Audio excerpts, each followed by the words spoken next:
नमस्कार, अफसरनामा में आप सभी का स्वागत है। मैं हूं आदित्य नामदेव। कहते हैं जीवन में अनुशासन बहुत ज़रूरी होता है। वह अनुशासन अगर जीवन में होता है तो आप जो जीवन में चाहते हैं वह भी आप पाते हैं, और जो नहीं चाहते हैं वो भी जीवन में आपको पाने का अवसर ज़रूर मिलता है। मैं आपको सीधे मिलवाता हूं 2017 बैच के IAS अधिकारी आकाश शिकारा साहब से। बहुत बहुत स्वागत करता हूं sir. Thank you sir. Sir, एक छोटा सा शहर है झज्जर, हरियाणा का, वहाँ से आप आते हैं सर। स्कूलिंग के बारे में बताएंगे। जैसे मैंने सुना कि फादर एयरफोर्स में थे सर, तो शायद अनुशासन का बहुत मतलब होता होगा घर के भीतर। बिल्कुल जी। आप देखेंगे जब भी हम डिफेंस फोर्सेस की बात करते हैं तो डिसिप्लिन एक ऐसी चीज़ है जो सबसे पहले हमारे ध्यान में आती है। और मेरे पापा इंडियन एयरफोर्स में टेक्निकल विंग में थे, तो स्टार्टिंग से ही हमारे घर में एक डिसिप्लिन हर चीज़ में था कि आपको सुबह टाइम से उठना है, आपको इस टाइम तक स्कूल जाने के बाद में आके पढ़ाई करना है। टीवी देखने के लिए बड़ा ही लिमिटेड टाइम पापा अलाउ करते थे। तो लाइफ में बड़े छोटे से ही हमने एक डिसिप्लिन की सेंस में लाइफ जिया है कि ये काम आपको समय बाधित, हर चीज़ समय बाध्य होकर करना है। इतनी देर में आपको ये देखने को मिलेगा, आपको अगर खेलने जाना है तो उसके लिए इतना समय है। तो बचपन से ही एक रूटीन बना, मतलब पेरेंट्स ने बना दिया था, जिसने लाइफ को मेरे को लगता है कि आज जो जिस मुकाम पे पहुंच पाए हैं उसमें उसका बहुत इंपॉर्टेंट रोल था। क्योंकि शुरू से ही जब हम देखते हैं कि एक रूटीन में ढल जाएं तो हम अपना जो गोल है उसको पाने के लिए सतत रूप से प्रयास करने में मतलब थकते नहीं हैं। शुरू से ही बहुत मेधावी स्टूडेंट रहे हैं आप, जितना मैंने आपके बारे में पढ़ा, आपसे बातचीत हुई। पढ़ाई में कभी मुझे नहीं ऐसा लगा कि जितना आपके बारे में पढ़ा मैंने कि फर्स्ट ही रहे हर समय स्कूल में, चाहे हम कॉलेज की बात करें। क्या शुरू से ही सपना जो था, जो जितना मैंने आपके बारे में जाना, इंजीनियर बनने वाला स्टूडेंट अचानक UPSC में आ जाता है? पहले तो सर मैं ये जानना चाह रहा हूँ कि शुरू से जब बच्चा पैदा होता है, स्कूल जाना शुरू करता है, तो कोई ना कोई गोल सेट हो जाता है, क्योंकि अब टेक्नोलॉजी का ज़माना है, लोगों को बचपन में ही तय कर लेते हैं कि भविष्य में करना क्या है। आपने तय किया था आपको इंजीनियर बनना है, सच कह रहा हूँ? जी बिल्कुल। क्योंकि पापा एयरफोर्स में जब टेक्निकल विंग में थे तो जब उनसे भी बात करते थे, उनके बुक्स भी देखते थे, और पापा हर चीज़ में ये क्यूरोसिटी से उसको समझाते थे कि देखो ये ऐसी चीज़ है, अगर फ़ैन चलता है तो हालांकि हम उस टाइम पे बहुत छोटे थे, ज़्यादा चीज़ समझ नहीं पाते थे, बट जो टेक्निकल चीज़ों की तरफ एक इंटरेस्ट उस टाइम से पैदा हुआ कि कैसी चीज़ काम करती है, नई नई चीज़ें आती हैं तो क्या उनका पीछे मैकेनिज़्म रहता है। तो वो शुरू से ही एक जिज्ञासा पैदा हो गई थी कि भाई अपने को इंजीनियरिंग फील्ड में ही जाना है। तो स्टार्टिंग से वो था, और साथ में ही पेरेंट्स का ये रहता था कि भाई आपको हर गोल सेट किया जाता था कि आप चलो, आप अगर आप फर्स्ट क्लास में फर्स्ट आएंगे या सेकंड क्लास में फर्स्ट आएंगे तो आपको ये गिफ्ट दिया जाएगा, ये किया जाएगा। तो उससे एक मोटिवेशन बना रहता था हर चीज़ के लिए। जब आप स्टार्टिंग से एक हार्ड वर्क करें और आपको जो भी कोई रिवार्ड है वो एक परफॉर्मेंस से लिंक्ड हो, तो वो बचपन से एक चीज़ आ गई थी। फ्यूचर में इंजीनियर ही बनना एक गोल था जो बचपन से लग रहा था, क्योंकि बहुत अच्छे स्टूडेंट भी आप रहे, नौकरी भी अच्छी मिलती, IAS पास करने के बाद नौकरी भी कई जगह आपने बहुत अच्छे थे प्रतिष्ठानों में भी नौकरी की। अचानक माइंड डाइवर्ट हो जाता है आकाश का कि यार ये वो नहीं है जहां मैं पहुंचना चाहता हूं। लाइफ में कोई ना कोई ऐसा चेंज आता है, वो चेंज आपके लिए क्या था सर, और किसके कारण आज आप IAS छोड़कर आपने UPSC की तैयारी शुरू की थी? मैं स्टार्टिंग से ही मेरा टेक्निकल फील्ड में बहुत इंटरेस्ट था, तो मैं उस चीज़ को लगातार परस्यू करता गया। 2012 में जब मैं कॉलेज से पास आउट हुआ तो टेक्सास इंस्ट्रूमेंट्स, जो कि एक चिप डिज़ाइन कंपनी है और काफ़ी नामी गिरामी कंपनी है, उसमें मेरा सिलेक्शन हो गया था। मेरा प्लेसमेंट से कॉलेज से कैंपस प्लेसमेंट वहाँ पर हो गया था। मैंने वहाँ पे 1 साल काम किया। तो जब मुझे ऐसा फील होने लगा कि हम जो काम कर रहे हैं उसका एक तो इम्पैक्ट की विजिबिलिटी हमें नहीं है, हम जिसके लिए काम कर रहे हैं एंड प्रोडक्ट एक मतलब हालांकि सैलरी बहुत अच्छी है, लेकिन जो जॉब सेटिस्फेक्शन तलाश रहा था वो शायद मेरे को उस जॉब में नहीं मिल पाया। और एक जो सबसे इंटरेस्टिंग इंसिडेंट उस टाइम पर हुआ, मेरे जो कॉलेज के बैचमेट थे वो तैयारी कर रहे थे, और 2013 के अंदर जब रिजल्ट आया तो उनको इंडियन रेवेन्यू सर्विस मिला था। तो तब मैंने उनसे बात करा, उनको कॉन्ग्रेचुलेट करा कि यार बहुत अच्छा हो गया आपका, तो आपने क्यों, मैंने उनसे जानना चाहा कि उन्होंने क्यों इसको परस्यू करा। तो उन्होंने बताया कि यार देखो जॉब तो ये भी अच्छा है, लेकिन ये 2-3 चीज़ें उन्होंने चीज़ें बताई कि भाई सबसे इम्पॉर्टेंट इसमें रहता है कि डाइवर्सिटी। आप एक काम में वहाँ 1 साल में जो मैंने काम किया उसे करते हुए मुझे ऐसा लगने लग गया था कि लाइफ थोड़ी मोनोटोनस हो गई है। जो चैलेंजेस मैं एक जॉब में ढूंढ रहा हूँ वो जॉब मुझे उतना चैलेंज नहीं कर पा रहा है।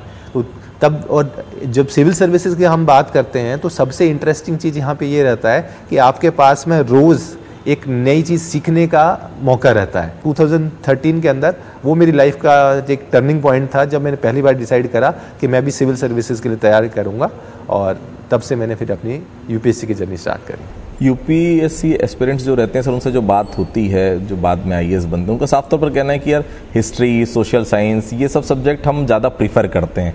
आपने ऐसा नहीं किया, इसका क्या कारण सर? देखिए, मेरा ये मानना रहता है कि आप जब जो काम कर रहे हैं उसमें 100% डिवोट होकर करिए। अगर आप इंजीनियरिंग कर रहे हैं तो आप 4 साल उस चीज़ को पूरा एफर्ट मार के करेंगे तो वो कहीं ना कहीं आपको ज़रूर हेल्प करेगी। मैंने जैसा मैंने बताया कि मैं बीटेक इलेक्ट्रॉनिक्स एंड कम्युनिकेशन में किया NSIT दिल्ली से, तो मैं अपने बैच का वहाँ पर भी टॉपर रहा था। तो मैंने 4 साल पूरे अच्छे से पढ़ाई करी, तो वो एक मेरा स्ट्रेंथ हो गया था कि यूपीएससी के अंदर जो ऑप्शन है इलेक्ट्रिकल इंजीनियरिंग, और मेरा जो बैकग्राउंड था इलेक्ट्रॉनिक्स कम्युनिकेशन, उसका 60 से 70% सिलेबस कॉमन था। तो वो चीज़ मेरी ऑटोमेटिकली तैयार हो गई थी। तो मेरा 60-70% ऑप्शन का सिलेबस वहाँ तैयार हो गया, और बाद में 30% जो मुझे एक्स्ट्रा करना था मैंने आराम से कर दिया। तो क्योंकि जो हार्डवर्क पहले डाला था मैंने, 4 साल इंजीनियरिंग में डाला था, वो मेरे लिए तैयार था, और मुझे कॉन्फिडेंस भी था कि मैंने इतना अपना टाइम डिवोट किया है और मेहनत करी है, तो वो मेरे लिए फेवर में जाएगा। इसलिए मैंने टेक्निकल ऑप्शन भी लिया, और वो मेरे लिए मुझे लगता है काफ़ी हेल्पफुल था, क्योंकि मेरे ऑप्शन में अच्छे नंबर आए थे।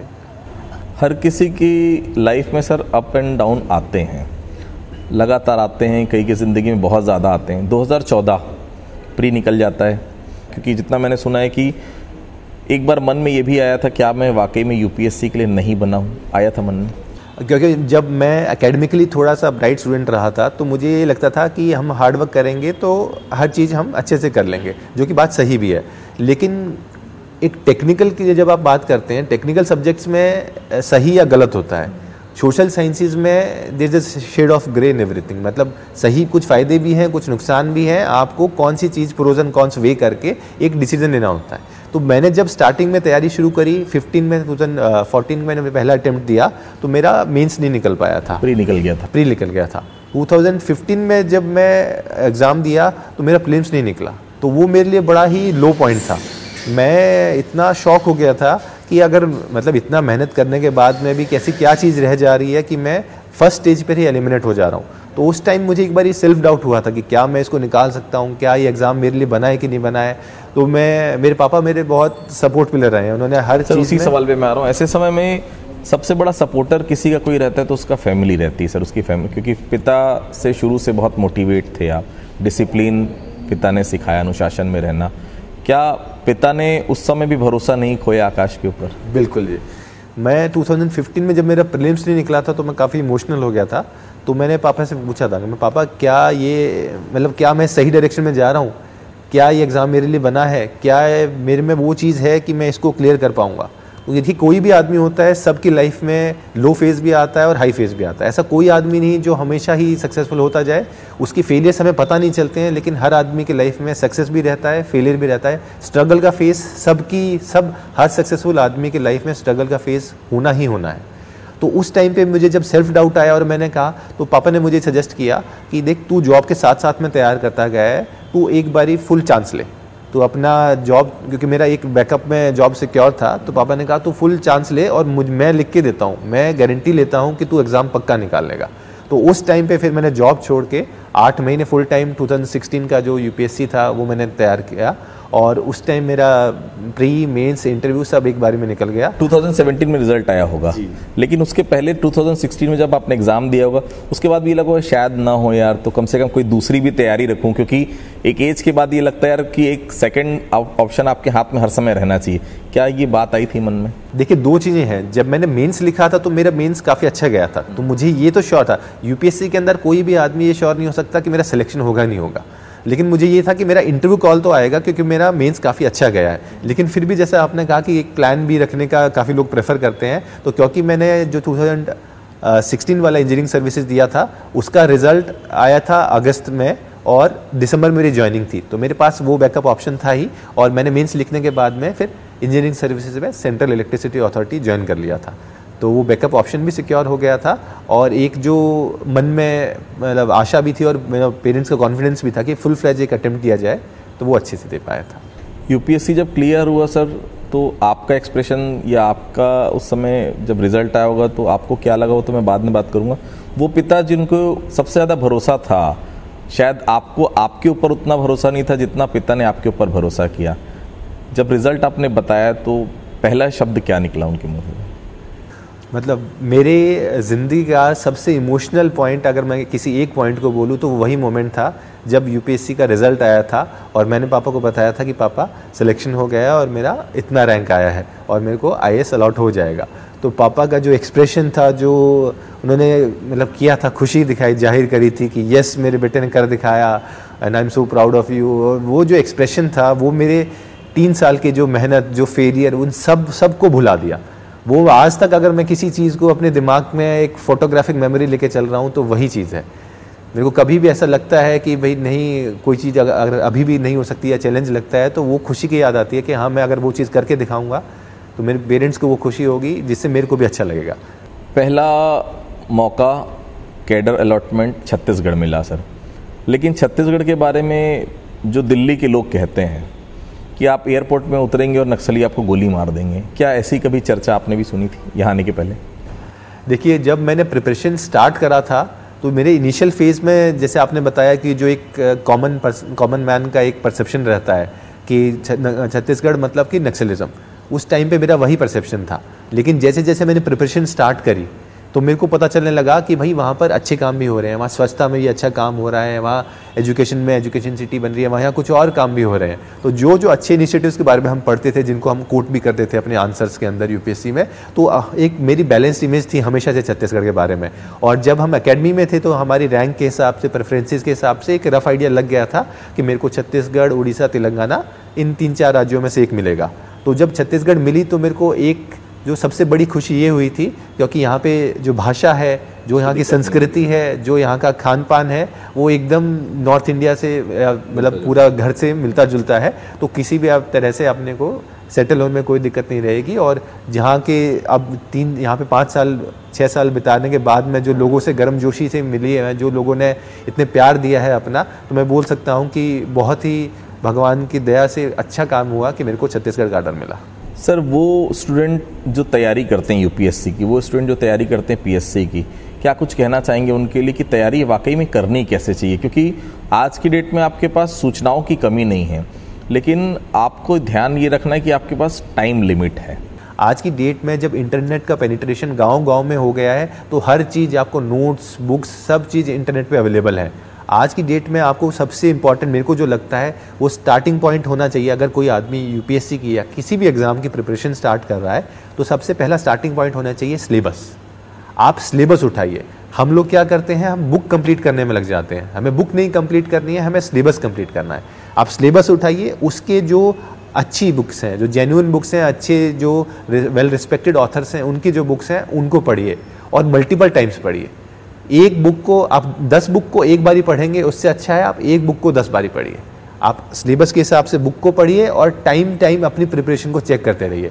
अगर आप लगातार तैयारी करे जा रहे हैं और डायरेक्ट आप एग्ज़ाम दे रहे हैं, फिर एग्ज़ाम हॉल में बैठ के आपका सिलेक्शन नहीं होगा तो आपको पता ही नहीं चल पाएगा मैंने क्या सही किया, मैंने क्या गलत किया। तो अपना सिलेबस कवरेज, बेसिक बुक्स, बार बार रिवीजन सबसे इंपॉर्टेंट है। बार बार रिवीजन और टाइम पे टेस्ट देकर अपनी प्रिपरेशन को चेक करते रहना। फील्ड में जब पहली बार पहुंचे सर तो सरगुजा असिस्टेंट कलेक्टर के तौर पर, सरगुजा के बारे में जब आपने पहला आपको जानकारी मिली होगी कि एज अ असिस्टेंट कलेक्टर आप वहाँ जा रहे हैं, तो शायद गूगल में सर्च करने की भी कोशिश की होगी कि सरगुजा कहाँ है। अच्छा लगा जब वहाँ पर आपने देखा कि यार स्वच्छता की बात हो रही है। आज अंबिकापुर देश में स्वच्छता के मामले पर अलग ही रैंकिंग पर है। मैं जब हमें असिस्टेंट कलेक्टर के लिए अप्रोबेशन के लिए ज़िला अलॉट होता है तो सरगुजा ज़िला अलॉट हुआ। मैंने जब सरगुजा गूगल पे मारा तो पहली चीज़ यही आई थी, Ambikapur becomes number 1 city in cleanliness. तो मुझे इतना सेंस ऑफ प्राइड आया था, मतलब कि मैं ऐसी जगह पे जा रहा हूँ जो नंबर 1 है, जो स्वच्छता के बारे में औरों को सिखा रहा है। मैं वहाँ पर गया और देखिए, जहाँ आपका पहला पोस्टिंग होता है वो आपके लिए बहुत ही विशिष्ट, आपके जगह में, आपके दिल में उसके लिए जगह रहती है।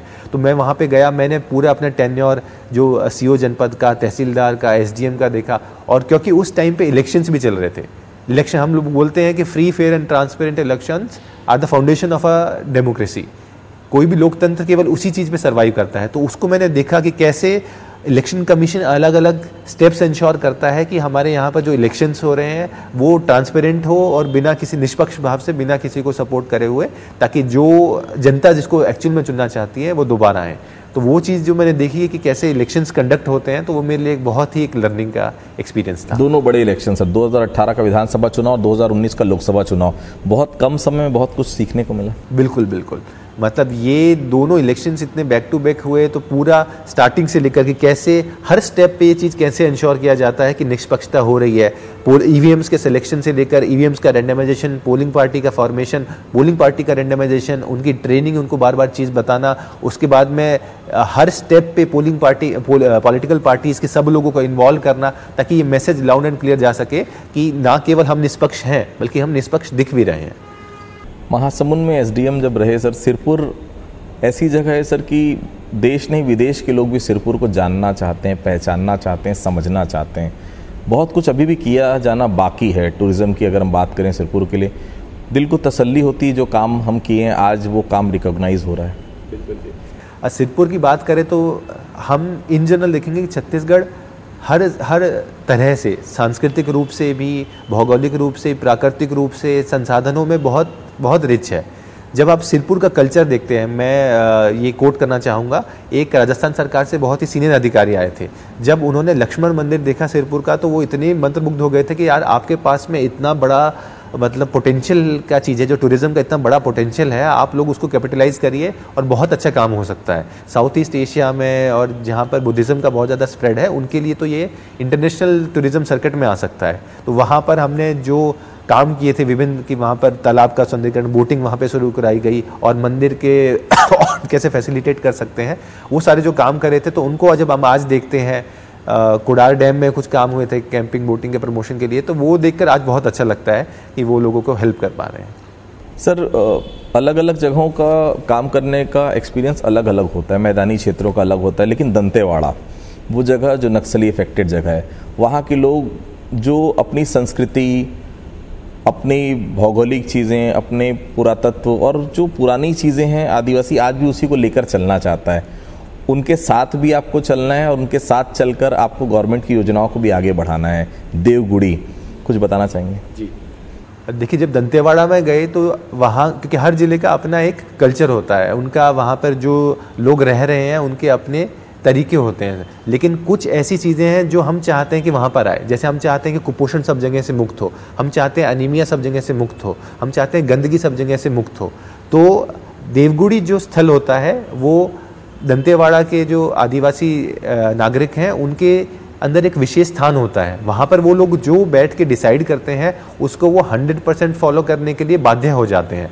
तो हमने देवगुड़ी स्थल कायाकल्प करके एक प्रोजेक्ट स्टार्ट करा था कि जहाँ पर लोगों को इन्वॉल्व करने के लिए बेसिक क्या क्या स्टेप्स कर सकते हैं, और उसके बाद उनसे वहाँ बैठ के प्रण करवाए। सतरंगी सूत्र हम बोलते थे, सतरंगी संकल्प हमने उनसे करवाया कि आप अनीमिया मुक्त होने के लिए काम करेंगे, आप कुपोषण के लिए हटाने के लिए काम करेंगे, आप शिक्षित होने के लिए काम करेंगे, संस्थागत प्रसव के लिए काम करेंगे। तो ये एक जो जन में जो फील आई वहाँ से, जो वो अटैचमेंट आया, तो जो सोशली डिज़ायरेबल हमारे गोल्स हैं और जो लोगों की संस्कृति है, क्योंकि अगर आप किसी चेंज को सस्टेन करना चाहते हैं तो वो ऑर्गेनिक नीचे से आना चाहिए। आप ऊपर से ज़बरदस्ती किसी चीज़ को डालकर उसे लॉन्ग टाइम तक सस्टेन नहीं करा पाएंगे। तो ये एक हमारा अच्छा एक्सपीरियंस था। रायपुर में फिलहाल आप जिला पंचायत के सीईओ हैं सर। राजधानी रायपुर में अगर कोई बहुत बड़ी समस्या आने वाले समय और विकराल रूप धारण करेगी तो वो है जल की समस्या, पानी की समस्या। वाटर रिचार्ज हो नहीं पा रहा है सर। इंडस्ट्रियल बेल्ट अगर धरसीवां की बात करूं तो बहुत नीचे चले गया वाटर लेवल। क्या उसके लिए कुछ प्लान आपने किया नरवा रिचार्ज के लिए? बिल्कुल जी, क्योंकि आप देखेंगे हम पानी का कंजम्पशन करते जा रहे हैं, हम उसको कंजर्वेशन के लिए या वाटर रिचार्ज के लिए कोई काम नहीं कर पा रहे हैं। तो जो शासन की नरवा योजना है उसके अंतर्गत हमने 41 नरवा में के 5000 स्ट्रक्चर्स आइडेंटिफाई करे हैं। रिचार्ज पिट, सोक पिट, लूज बोल्ट चेक डैम, आपका ब्रशवुड चेक डैम, डबरी, परकोरेशन टैंक, 75 अमृत सरोवर हम लोग बना रहे हैं। तो वाटर कंजर्वेशन के लिए हमने बहुत अच्छे काम कर रहे हैं जो कि नियर कंप्लीशन है, और आपको 6 महीने से साल भर में उनका इफेक्ट भी दिखने लगेगा। क्योंकि अगली बार कहते ही है कि जो अगर कभी थर्ड वर्ल्ड वॉर होगी तो वो पानी को लेकर होगी। तो उस चीज़ को हम लोग अपने यहाँ पर जो वाटर स्ट्रेस एरिया, जैसे कि आपने धरसीमा का बताया जो कि क्रिटिकल ब्लॉक में काउंट होता है, तो वहाँ पर हमने स्पेशली ये ड्राइव चलाई है कि ये जो स्ट्रक्चर हैं इनसे वाटर रिचार्ज बढ़े और अगले 1 से 1.5 साल के अंदर हमारा जो ग्राउंड वाटर लेवल है उसमें विजिबल चेंज आए। IAS बनने के बाद भी आपकी सोच एक ही थी कि शादी करूंगा तो माँ बाप की मर्जी से करूंगा। आपने कहा अभी कि लड़की वो आनी चाहिए जो, क्योंकि 2 परिवारों को वो लड़की जोड़ती है। क्या लव मैरिज को लेकर सोच नहीं थी, अरेंज मैरिज को लेकर ही शुरू से लगा था कि अरेंज मैरिज होनी चाहिए? इसमें मतलब देखिए मेन यही था कि क्योंकि पहले हमेशा पढ़ाई करते गए तो इन चीज़ों का कभी ध्यान नहीं गया, तो था तो अब जब शादी करनी है तो पेरेंट्स की मर्ज़ी से करी जाए। और अरेंज मैरिज के इंस्टीट्यूशन में विश्वास भी काफ़ी है, क्योंकि हमेशा से आप देखेंगे हमारा कल्चर में, हमारी सोसाइटी में उस चीज़ को एक इम्पॉर्टेंस दी जाती है। तो इसलिए वो था कि पेरेंट्स अपनी तरफ से चुने, क्योंकि उनका एक्सपीरियंस भी ज़्यादा है इस फील्ड में और वो आदमी की ज़्यादा अच्छे से परख कर सकते हैं। तो मैंने एक तरह से रिस्पॉन्सिबिलिटी उन्हीं को दे दी थी कि आप जो करोगे वो मेरे लिए सबसे बेस्ट होगा। छत्तीसगढ़ में एक IAS और एक डॉक्टर का कॉम्बिनेशन बहुत है सर, आपका भी वही कॉम्बिनेशन है। बहुत सारे अधिकारियों से बात हुई, उनका भी क्या ये ऐसा कुछ है कि डॉक्टर वाइफ रहे तो शायद ज़्यादा अच्छे से ज़िंदगी गुजरती है या घर में शांति ज़्यादा रहती है? देखिए मेरा इसमें ये मानना है कि ये तो बाई लक था कि मेरी वाइफ जो है डॉक्टर पायल चौधरी, वो गायनोकोलॉजिस्ट एक डॉक्टर हैं। बट मेरा ये मानना है कि दोनों सर्विस, दोनों जो प्रोफेशंस हैं उनका एम एक ही है। डॉक्टर भी जो मैनकाइंड को लॉन्ग टर्म पे सर्व करने के लिए एक बहुत ही अच्छा प्रोफेशन है, और जो सिविल सर्विसेज है वो भी एक प्लेटफॉर्म प्रोवाइड कराता है जहाँ पर आप लोगों का ज़्यादा से ज़्यादा लोगों का भला करने के लिए काम कर सकते हैं। वो सेटअप ही ऐसा है। तो मे बी इन दोनों प्रोफेशन का मेंटल मेकअप एक ऐसा है कि आप लोगों के अच्छा करने के लिए काम करते हैं। एक डॉक्टर जब इतना मेहनत करने के बाद भी ग्रामीण क्षेत्र में जाकर और दंतेवाड़ा जैसे क्षेत्र में मेरे साथ रहकर जिला अस्पताल में अपनी सेवाएं देते हैं, वहाँ पे अच्छा काम करते हैं, तो निश्चय ही एक जो ह्यूमैनिटी को सर्व करने के जो उनकी प्रयास हैं वो दिखते हैं। तो मेरे ख्याल से दोनों का हमारा मेंटल मेकअप और जो आइडियाज़ हैं और जो हमारा इंटेंशन है वो मैच करने के कारण एक अच्छा दाम्पत्य जीवन गुजर पाता है। मैं इस चीज़ में मतलब मेरा ये मानना रहता है कि जो सिविल सर्वेंट्स के पार्टनर्स होते हैं या स्पाउस होते हैं वो एक्चुअल में कुछ सेक्रीफाइस तो करते हैं, क्योंकि हमारा जो रूटीन रहता है वो थोड़ा अनप्रेडिक्टेबल रहता है कि कभी कोई चीज़ इमरजेंसी आ गई, कभी कुछ हो गया। तो वो जितना टाइम हम किसी और प्रोफेशन में होते और अपने फैमिली को दे पाते उतना टाइम नहीं दे पाते हैं। तो थोड़ा सा तो हमारे पार्टनर्स को भी इस चीज़ में मैं अप्रिशिएट करता हूँ कि वो हमारी जो चैलेंजेस हैं, जो जॉब के रिक्वायरमेंट्स उसको समझते हैं और अंडरस्टैंडिंग नेचर उनका रहता है। तो ये एक बहुत अच्छा चीज़ हो जाता है। बहुत बहुत शुक्रिया सर हमसे बातचीत करने के लिए।